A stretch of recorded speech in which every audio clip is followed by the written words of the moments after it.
On the evening of April 7, 2026, the United States was less than an hour away from launching a massive, coordinated aerial assault on Iran.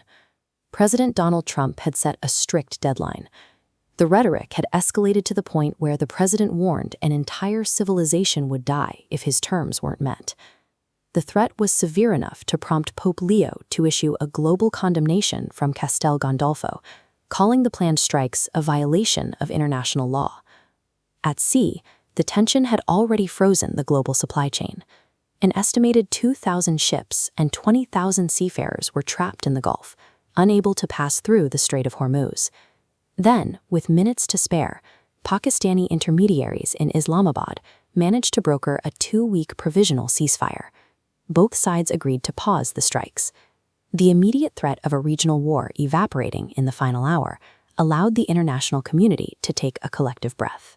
This chart illustrates the market's immediate reaction to the news. Brent crude oil prices plummeted by 15% in a single day, dropping well below $100 a barrel. But that financial relief was based on a misunderstanding.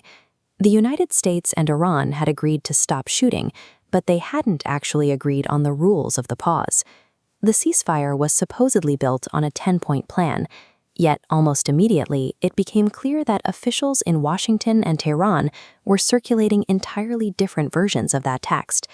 The physical attacks were put on hold, but the conflict shifted instantly from the battlefield to the negotiating table. The two sides were now fighting a contractual war over documents that directly contradicted each other. The first major dispute centers on the Strait of Hormuz. The baseline agreement mandated that this vital waterway be opened safely and immediately. Iran, however, insisted that any reopening required their military to manage the transit. They also demanded a toll, $1 per barrel of oil, payable exclusively in cryptocurrency. The United States and the United Kingdom outright rejected this demand. Recognizing Iranian authority over the strait and paying them a tariff to use it was a non-starter. This map shows the physical reality of that diplomatic stalemate. Because the terms were disputed, international maritime insurers refused to clear the route. Days into the ceasefire, not a single major tanker has moved. The diplomatic ambiguity means the physical economic chokehold remains fully intact. The original trigger for this conflict was Iran's nuclear program. When Iranian state media published their ceasefire version in Farsi, the text included a clause demanding acceptance of enrichment for their nuclear program.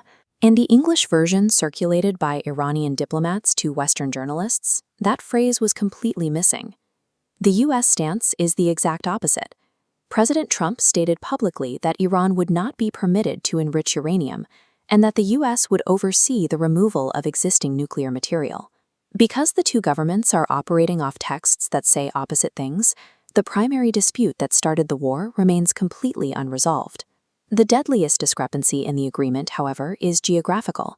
The two sides cannot agree on where the ceasefire actually applies.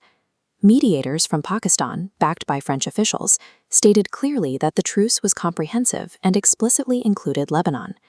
Israeli Prime Minister Benjamin Netanyahu and U.S. officials firmly denied this claim, asserting the pause only applied to direct strikes between the U.S. and Iran and did not cover Lebanese territory. Just hours after the peace deal was announced, Israel launched Operation Eternal Darkness. Without prior warning, Israeli forces dropped approximately 160 munitions onto central Beirut and surrounding areas during rush hour. Local hospitals were quickly overwhelmed, as the attacks killed at least 254 people. The agreement didn't halt the violence. By leaving a massive geographic loophole, it simply redirected the destructive force of the conflict onto a single, unprotected civilian population. In response to the bombardment of Beirut, Iranian officials threatened to formally abandon the truce and resume attacks on Israel if the airstrikes did not stop immediately. Meanwhile, the global supply chain remains paralyzed. With maritime insurance companies unwilling to underwrite passage, the Strait of Hormuz is functionally closed. The events of April 8th did not end the hostilities. The agreement signed in Islamabad merely shifted the front lines from the airspace over Tehran to the waters of the Gulf and the streets of Lebanon. The world has not achieved a lasting peace.